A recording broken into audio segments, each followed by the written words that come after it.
সংবিধান কিন্তু এখন যিনি প্রধানমন্ত্রী আছেন তিনি তৈরি করেননি। এই সংবিধান এ রাজ্যের যিনি মুখ্যমন্ত্রী আছেন তিনিও তৈরি করেননি। এই সংবিধান আমার দেশের স্বাধীনতা সংগ্রামীরা তাদের জীবনকে বিপন্ন করে, তাদের জীবনকে স্যাক্রিফাইস করে আমাদেরকে উপহার দিয়েছেন। আমি সেইখানে বসে নির্বাচন কমিশনকে ইমেল করি। আই ওয়াজ এক্সপেক্টিং যে ইলেকশন কমিশন প্রম্পটলি তাকে অ্যাড্রেস করবে। ঘন্টা 2 বাদে একটা উত্তর এলো যে will get back to you very soon. আমি এখনো অপেক্ষায় আছি, ইলেকশন কমিশনের উত্তর আসেনি।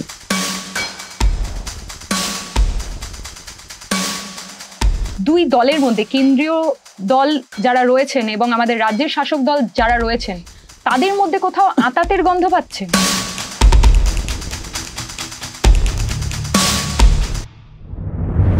নমস্কার, জনশক্তি নেটওয়ার্কে আপনাদের স্বাগত।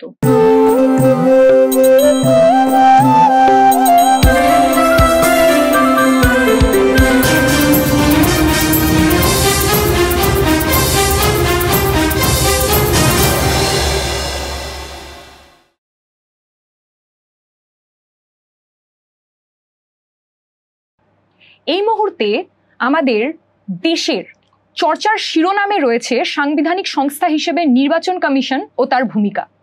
সেই নির্বাচন কমিশনের ভূমিকা প্রসঙ্গে যদি আমরা আমাদের রাজ্যের পরিস্থিতি দেখি, তাহলে এই পশ্চিমবঙ্গের একাধিক কেন্দ্র যেমন ডায়মন্ড হারবার, যাদবপুর, এই সমস্ত কেন্দ্রে ভোটার তালিকার যে গড়মিল দেখা দিয়েছে, সেই গড়মিল থেকে আমরা কি প্রশ্ন করতে পারি যে নির্বাচন কমিশন এই ক্ষেত্রে তাদের দায়িত্ব পালনে কতটা সার্থক হয়েছে?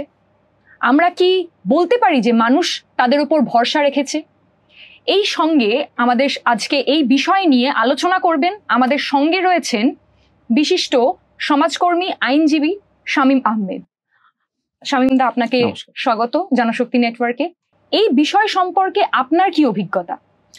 দেখুন, গত বিহার ইলেকশন থেকে যখন শুরু হয়েছে নির্বাচন বিহারের প্রক্রিয়া, তখন থেকেই এই SIR এই বিষয়টা নিয়ে চর্চায় চলে এসেছে মানুষের মধ্যে। এবং SIR নিয়ে শুরুতেই যে কথাটি আমি বলবো, আসলে SIR একটা আতঙ্ক তৈরির কারণ হয়ে দাঁড়িয়েছে এবং সুকৌশলে এই আতঙ্ক তৈরি করা হচ্ছে। যারা দর্শক তাদের উদ্দেশ্যে প্রথমেই যে কথা আমার বলার, ভয় পাবেন না। এটা খুব গুরুত্বপূর্ণ, কারণ যে কোনো নির্বাচনে যারা নির্বাচক তাদের উল্লেখযোগ্য ভূমিকা থাকে। আপনাকে যদি ভয় দেখানো হয় আর আপনি যদি নিরপেক্ষভাবে আপনার সিদ্ধান্ত না নিতে পারেন, তাহলে আগামী দিনের এই দেশের ভবিষ্যৎ নষ্ট হবে। আর সেখানেই আপনার দায়িত্ব। যে কথা বলছিলাম, কেন ভয় দেখানোর কথা বলছি, SIR বিষয়টি হচ্ছে একটি রিভিশন, যে রিভিশন প্রতিটি নির্বাচনের আগে হয়। এই রিভিশনে, ইলেকট্রাল রিভিশনের মধ্যে দিয়ে যে ভোটার তালিকার যে ত্রুটি থাকে সেই ত্রুটিকে মুক্ত করতে হয়। অনেক ভোটার মারা যায়, তাদেরকে ওই ভোটার তালিকা থেকে রিমুভ করতে হয়। অনেকের নাম সংশোধনী করতে হয় যাতে ত্রুটিহীন একটা ভোটার তালিকা করা যায়। কিন্তু এইবারের ভোটার তালিকার ক্ষেত্রে, রিভিশনের ক্ষেত্রে যে সার্কুলার বিহারের ক্ষেত্রে জারি করেছে এবং আমাদের ক্ষেত্রে গতকাল জারি করেছে, সেখানে একটি গুরুত্বপূর্ণ বিষয় উঠে এসেছে, তা হচ্ছে ফরেনার শব্দটি। এই ফরেনার শব্দটি রিভিশনের ক্ষেত্রে রাখার কোনো প্রয়োজনীয়তা ছিল বলে আমি মনে করি না, বা রাখার কোনো সুযোগ আছে বলেও আমি মনে করি না। কিন্তু ফরেনার কথাটি রাখা হয়েছে ওই আবারও যে কথা বলে শুরু করলাম, ভয় দেখানোর জন্যে, আতঙ্ক তৈরির জন্যে। সেই কারণেই এই ফরেনার কথাটি রাখা হয়েছে। কারণ যদি দেশের প্রধানমন্ত্রীর কাছেও প্রশ্ন করা হয় যে আপনার শিক্ষাগত যোগ্যতার কাগজ নিয়ে আসুন, আপনার বার্থ সার্টিফিকেট নিয়ে আসুন, বা আমি প্রধানমন্ত্রী উল্লেখ করলাম, আমি বললাম, যেটা বোঝানোর চেষ্টা করছি, বেশিরভাগ মানুষের কাছেই এই কাগজ জোগাড় করা একটা কঠিন কাজ বা নেই। তাহলে যদি এই আতঙ্ক তৈরি করা যায় যে কাগজ না থাকলে আপনি এদেশের নাগরিক কিনা সেই প্রশ্ন তুলে দিতে পারে, তাহলে আপনি কোথাও আপনার মাথাটি নিচু করবেন, সাকাম করবেন এই ভয়ের কাছে। যেটা চাইছে যারা ক্ষমতায় আছে তারা। এই যখন ক্ষমতার প্রশ্ন তুললাম তখন খুব স্বাভাবিকভাবে এই প্রশ্ন উঠে আসে যে নির্বাচন কমিশন তো নিরপেক্ষ, তারা নিরপেক্ষভাবে নির্বাচন পরিচালনা করবে। যে প্রশ্নটি দিদি করলেন সেই প্রসঙ্গেই আসা।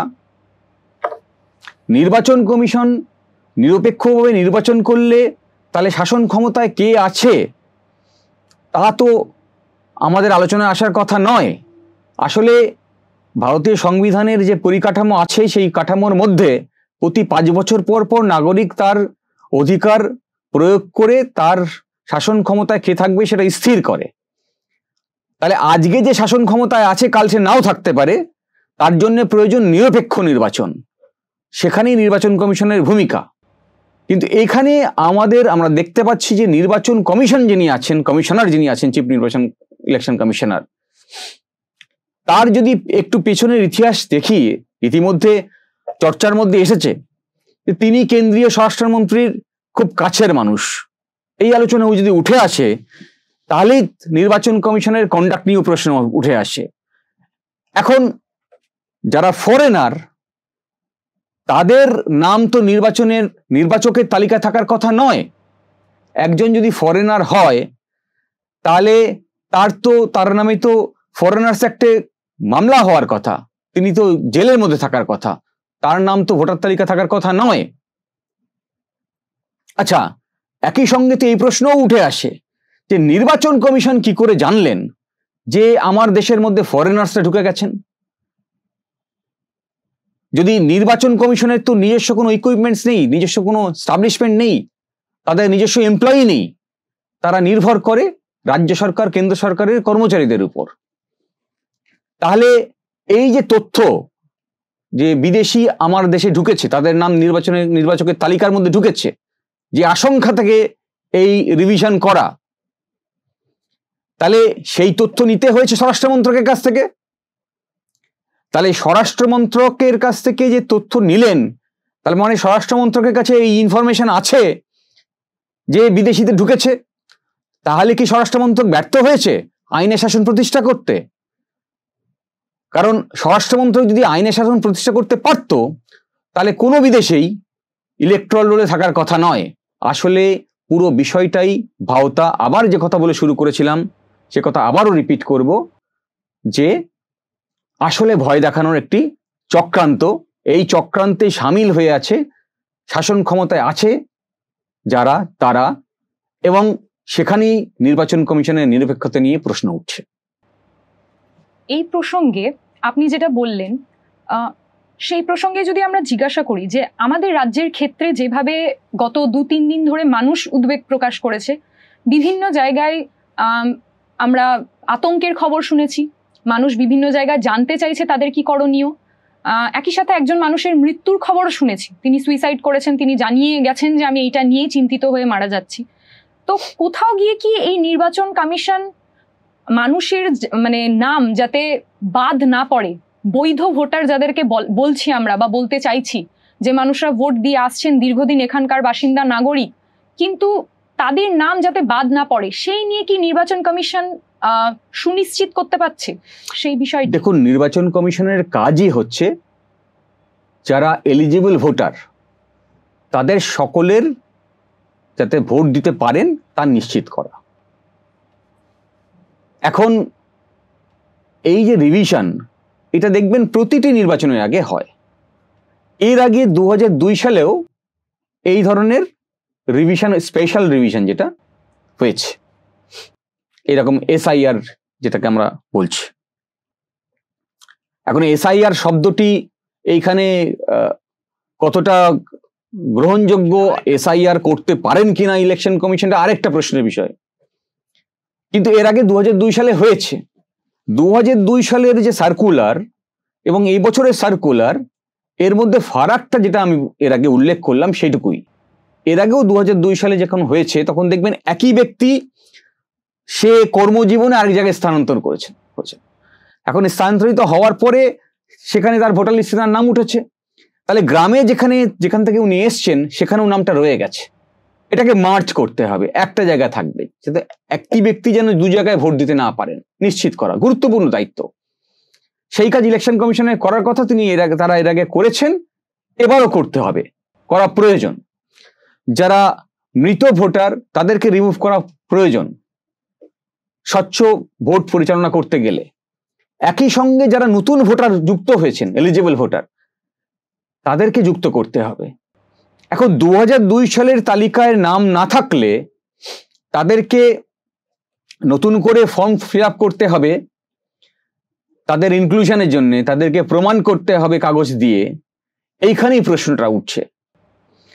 এবং এই যে বললাম যে ফরেনার কথাটা, এই ফরেনার কথা দিয়ে ভয় দেখানো হচ্ছে, ফলে আমাদেরকে নিশ্চিত করতে হবে যে আমরা ভয় পাবো না এবং নির্বিঘ্নে যাতে ভোট হয় তার জন্যে সবার আগে জনগণকে তৈরি হতে হবে।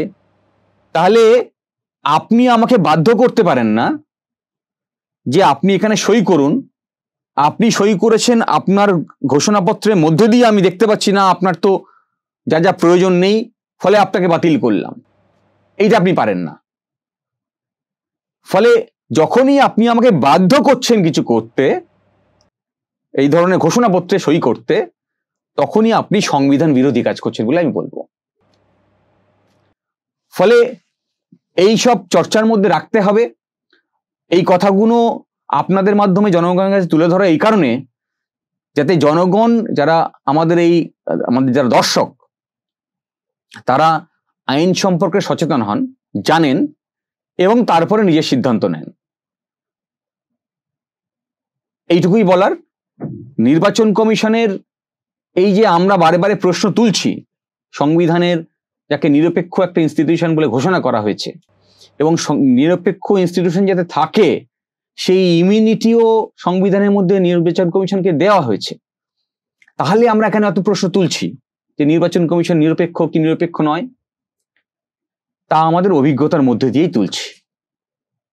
এবং দেখবেন 2023 সালে বা এর আগেও বেশ কিছু জাজমেন্টে অনারেবল সুপ্রিম কোর্টও নির্বাচন কমিশনের নিরপেক্ষতা নিয়ে প্রশ্ন তুলেছেন।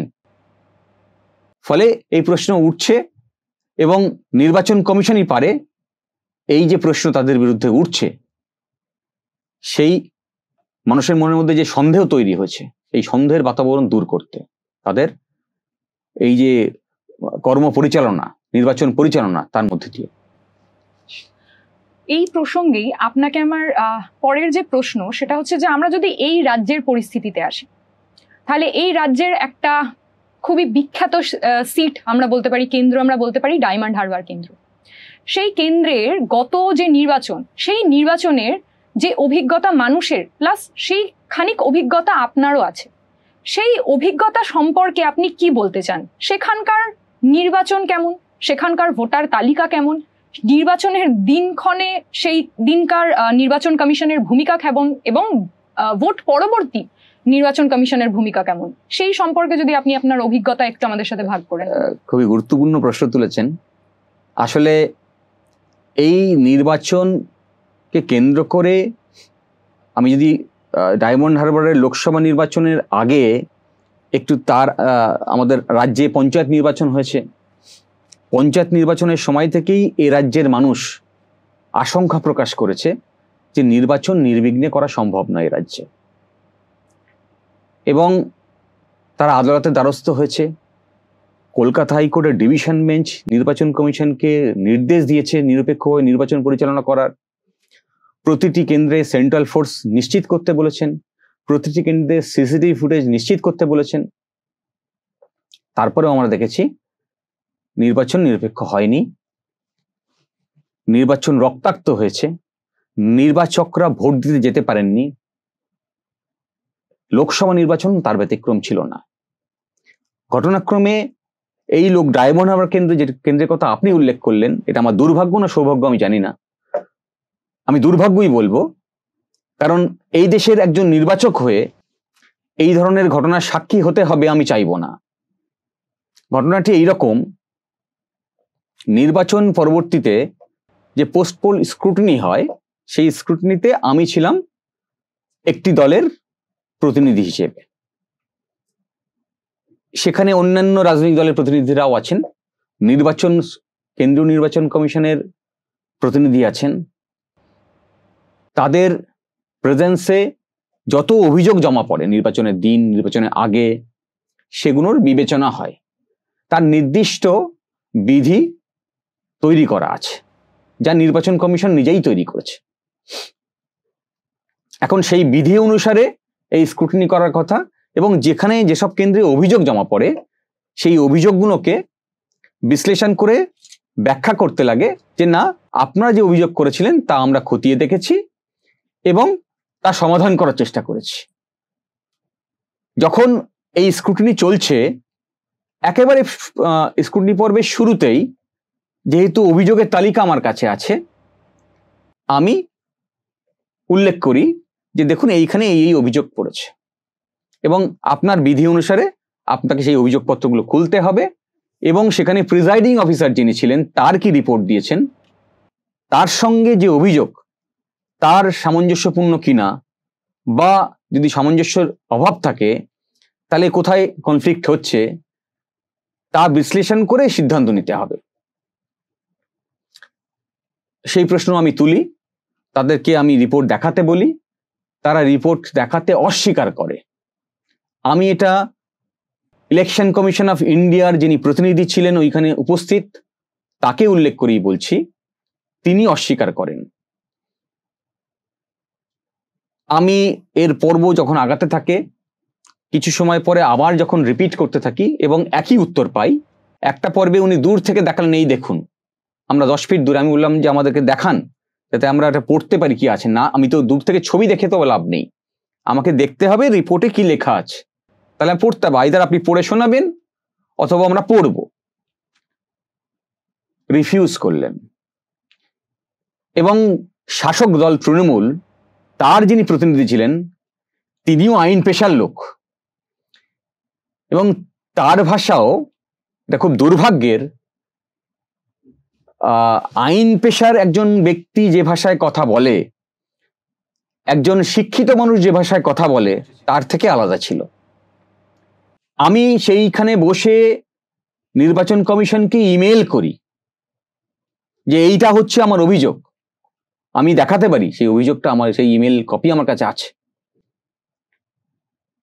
সেই ইমেলে আমি উল্লেখ করি যে ইমিডিয়েটলি আপনি যারা এখানে প্রতিনিধি আছেন তাদের বদল করুন, আর না হলে নিশ্চিত করুন যাতে স্ক্রুটিনিটা চলে। আমি যখন এই ইমেল করছি তখন স্ক্রুটিনি পর্ব চলছে, শেষ হয়নি। আই ওয়াজ এক্সপেক্টিং যে ইলেকশন কমিশন প্রম্পটলি তাকে অ্যাড্রেস করবে এবং যাচাই করে বলবে, না ইমেলে আনসার দিয়ে বলবে না আপনি যা বলছেন আপনার কথা সত্যি নয়, বা যিনি দায়িত্বে আছেন তাকে ওখান থেকে সরিয়ে দেবেন, বা নিশ্চিত করবেন যে যেভাবে বিধিতে বলা আছে স্ক্রুটিনি করার কথা সেভাবে করবেন। এর কোনোটি হয়নি। পরের দিন আমি একটা ইমেল আনসার পাই যে আপনার অভিযোগটি রেজিস্টার করা হয়েছে। আমি তখন, স্ক্রুটিনি ইজ ওভার, ইলেকশনে ফল ঘোষণা হবে, আমি একটা উত্তর দিলাম, যেহেতু আমি প্রতিনিয়ত ইমেল চেক করি, আমি সঙ্গে সঙ্গে একটা উত্তর দিলাম, আপনার কাছ থেকে একটা রিজন ডিসিশন আমি এক্সপেক্ট করছি। এবং তার উত্তরে ঘন্টা 2 বাদে একটা উত্তর এলো যে will get back to you very soon. আমি এখনো অপেক্ষায় আছি, ইলেকশন কমিশনের উত্তর আসেনি। তাই এই নির্বাচন কমিশন, যে অভিজ্ঞতার কথা আপনাদেরকে আমি শোনালাম, এই নির্বাচন কমিশনের উপর যদি নির্ভর করেন তাহলে আপনি আপনার ভোটাধিকার প্রয়োগ করতে নাও পারতে পারেন। তাকে নিশ্চিত করতে হবে দেশের সংবিধানকে বাঁচানোর জন্য, আমার দেশকে বাঁচানোর জন্য। আদালতের নির্দেশ অমান্য করে নির্বাচন হয়েছে, সেই ইলেকশন কমিশনের এগেনস্টে কন্টেম্প চলছে, সেটাও আনএন্ডিং প্রসেস। এটা খুব দুর্ভাগ্যের। আমি আইনজীবী হিসেবে বলছি, আমরা এর আগে মুভি দেখেছি তারিখ পে তারিখ, আদালতও আমরা সেই অভিজ্ঞতার সম্মুখীন মাঝে মাঝেই হই। তবে পাশাপাশি এ কথাও বলতে হবে, আদালত থেকে অনেক সুবিধাজনক সংবিধানকে রক্ষা করার জন্যে, সংবিধানের অধিকারকে প্রতিষ্ঠা করার জন্যে অনেক নির্দেশও আমরা আদায় করতে পেরেছি, যা জনগণের পক্ষে যায়, সংবিধানের পক্ষে যায়। আগামী বছর 2026 আমাদের এই রাজ্যে বিধানসভা নির্বাচন। তাহলে আপনি যা বললেন তারপরে কি আমরা এইটা বলতে পারি যে আমাদের যে নির্বাচন কমিশন তারা আমাদের এই রাজ্যে সুষ্ঠুভাবে নির্বাচন পরিচালনা করতে পারবে? দেখুন, আমরা যেহেতু একটি সাংবিধানিক কাঠামোর মধ্যে বাস করি, আমাদেরকে এই কাঠামোকে মেনে নিয়েই এই নির্বাচন কমিশন যে নির্বাচন পরিচালনা করবে তার উপর নির্ভর করতে হবে এবং আমার প্রতিনিধিকে বাঁচতে হবে, কোনো সন্দেহ নেই। কিন্তু যে কথা আমি বলবো, সজাগ থাকতে হবে, নিজের অধিকার সম্পর্কে সচেতন হতে হবে, অকারণে আতঙ্কিত হবেন না।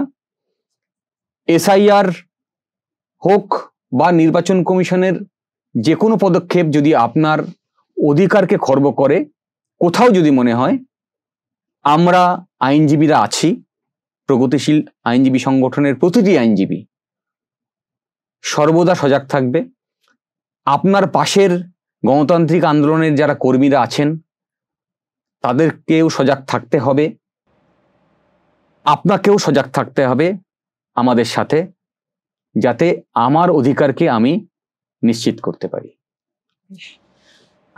সাধারণ মানুষের এই মুহূর্তে দাঁড়িয়ে কোথাও গিয়ে কি নির্বাচন কমিশনের প্রতি খানিকটা অনীহা এসছে, এই কথা ভেবে যে আমি যে অভিযোগ করব সেই অভিযোগ আসলে গুরুত্ব দিয়ে দেখা হবে না এবং সেই অভিযোগের কোনো সুরাহা হবে না? আমি বোধহয় আমার কথার মধ্যে দিয়ে সেটাই বোঝানোর চেষ্টা করেছি। তাহলে তাহলে সেই অভিজ্ঞতায় যদি সাধারণ মানুষের কি নির্বাচন কমিশনের উপর আস্থা ফেরানো সম্ভব? দেখুন, এই সংবিধান কিন্তু এখন যে নির্বাচন কমিশনার আছেন তিনি তৈরি করেননি। এই সংবিধান কিন্তু এখন যিনি প্রধানমন্ত্রী আছেন তিনি তৈরি করেননি। এই সংবিধান এ রাজ্যের যিনি মুখ্যমন্ত্রী আছেন তিনিও তৈরি করেননি। এই সংবিধান আমার দেশের স্বাধীনতা সংগ্রামীরা তাদের জীবনকে বিপন্ন করে, তাদের জীবনকে স্যাক্রিফাইস করে আমাদেরকে উপহার দিয়েছেন। এই সংবিধান আমরা রচনা করেছি আমাদের জন্যে। ফলে এই সাংবিধানিক পরিকাঠামোকে মানতে হবে এবং এই পরিকাঠামোর মধ্যেই আপনার অধিকারকে নিশ্চিত করা আছে। তার জন্যই তো আর্টিকেল 19, তার জন্যই তো 5 বছর পরে আপনাকে আবার ভোটাধিকার দিয়েছে। কিন্তু আপনি যদি সজাগ থাকেন, আপনি যদি আপনার অধিকার সম্পর্কে সচেতন থাকেন, আপনি যদি আপনার সাংবিধানিক অধিকার সম্পর্কে জানেন, আপনার আইনি অধিকার সম্পর্কে জানেন, আপনি যদি যারা জানেন না তাদেরকে সজাগ করেন, যেখানেই এই অধিকার খর্ব হচ্ছে সেখানে যদি সোচ্চার হন, তাহলে নির্বাচন কমিশনও বাধ্য হবে। আমি যে স্ক্রুটিনির সময় ছিলাম সেখানে আমি লোন ম্যান ছিলাম। যদি এই দেশের সব নাগরিক সমস্বরে একই কথা বলেন, সংবিধান বাঁচানোর কথা বলেন, তাহলে এই সংবিধানকে বাঁচানো সম্ভব। নির্বাচনকে সুষ্ঠুভাবে নিরপেক্ষভাবে শেষ করাও সম্ভব। নির্বাচন কমিশন একাই আমার অধিকার কেড়ে নিতে সক্ষম হবে না যদি আমরা সজাগ থাকি।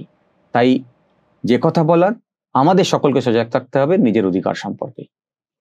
2024 সালের যে লোকসভা নির্বাচন, ডায়মন্ড হারবার কেন্দ্রে যে ঘটনা সম্পর্কে আপনি বললেন আপনার অভিজ্ঞতা, যদি আমরা তার একটু আগের ঘটনাও দেখি, ডায়মন্ড হারবার কেন্দ্রেই যে পঞ্চায়েত নির্বাচন হয়েছিল, আমরা আমাদের সঙ্গে যে পরিসংখ্যান রয়েছে, যে তথ্য রয়েছে, তা থেকেই উঠে এসছে যে নির্বাচন এমনই হয়েছে যে সেখানে একটি পঞ্চায়েত সদস্য অন্য কেউ পায়নি। একটি বিশেষ রাজনৈতিক দল, সমস্ত পঞ্চায়েত সদস্য তাদেরই অধীন, তারাই পেয়েছে।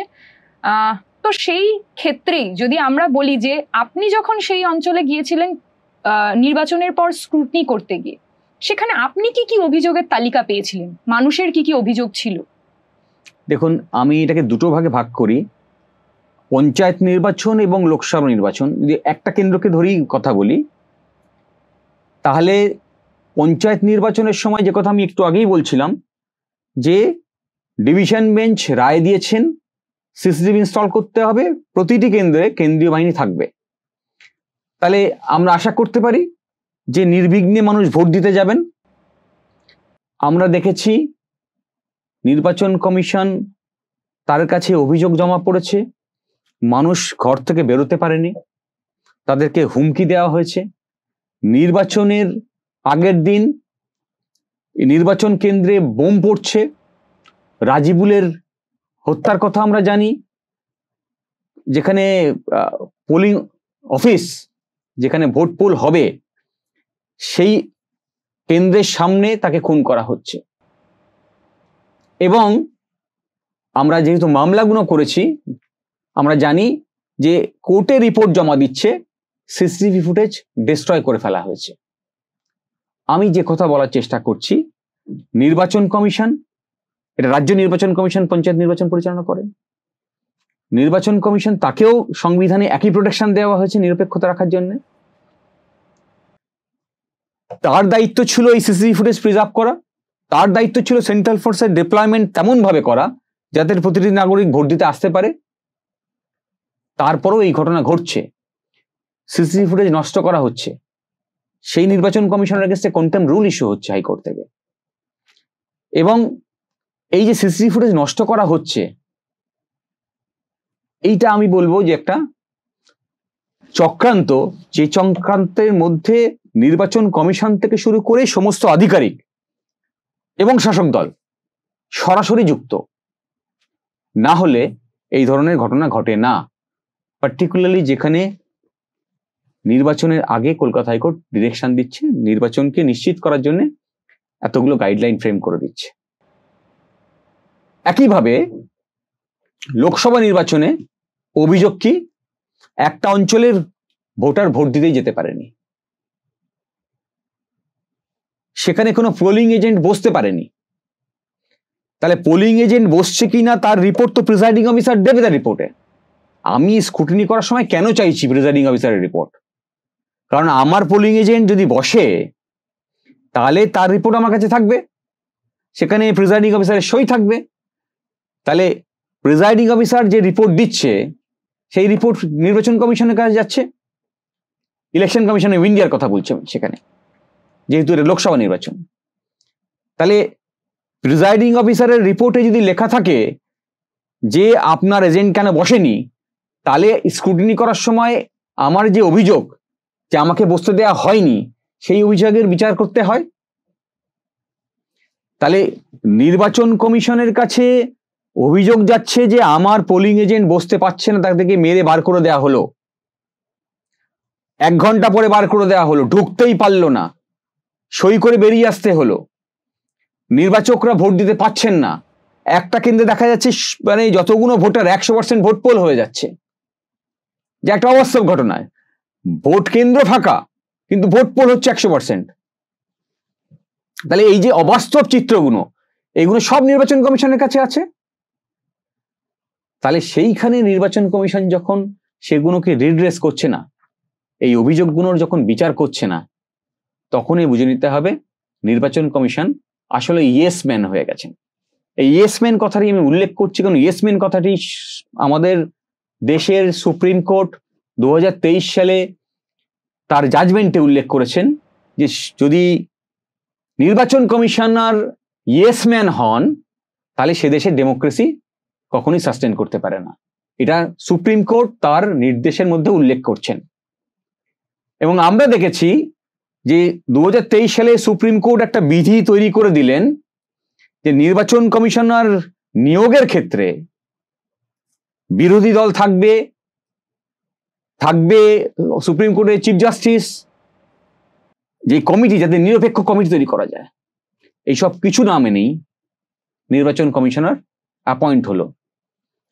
তাহলে এই সব ঘটনা থেকে আমরা নিশ্চিন্তে এই কনক্লুশন ড্র করতে পারি, এই সিদ্ধান্তে আসতে পারি যে নির্বাচন কমিশন তার দায়িত্ব পালনে ব্যর্থ হয়েছে, বা যদি আমি একথা বলি যে নির্বাচন কমিশন তার দায়িত্ব নিরপেক্ষতা পালনে শুধু ব্যর্থ হয়নি, আসলে এই যারা ডায়মন্ড হারবার কেন্দ্রের প্রার্থী, এদের মতো যারা আছেন, যারা ভয় পান সাধারণ নাগরিক ভোট দেওয়ার সুযোগ পেলে হেরে যাওয়ার, যারা মনে করেন, যাদের মধ্যে এই বিশ্বাস নেই যে সাধারণ মানুষ ভোট দিতে পারলে তাদের জিত নিশ্চিত করা যাবে কিনা, তারা আসলে এই তাদের যে অর্থবল, বাহুবল এগুলোকে ব্যবহার করে, ক্ষমতা এগুলোকে ব্যবহার করে এই নির্বাচন কমিশনের সঙ্গে চক্রান্তে সামিল হন। এটা খুব দুর্ভাগ্যের, আমার অন্তত এই অভিমত। আমাদের রাজ্যের শাসক দল হচ্ছে তৃণমূল কংগ্রেস। এখানে আপনি কি কোথাও দুই দলের মধ্যে, কেন্দ্রীয় দল যারা রয়েছেন এবং আমাদের রাজ্যের শাসক দল যারা রয়েছেন, তাদের মধ্যে কোথাও আঁতাতের গন্ধ পাচ্ছেন? দেখুন, আমরা একটু আগে আলোচনা করছিলাম ডায়মন্ড হারবার কেন্দ্র নিয়ে।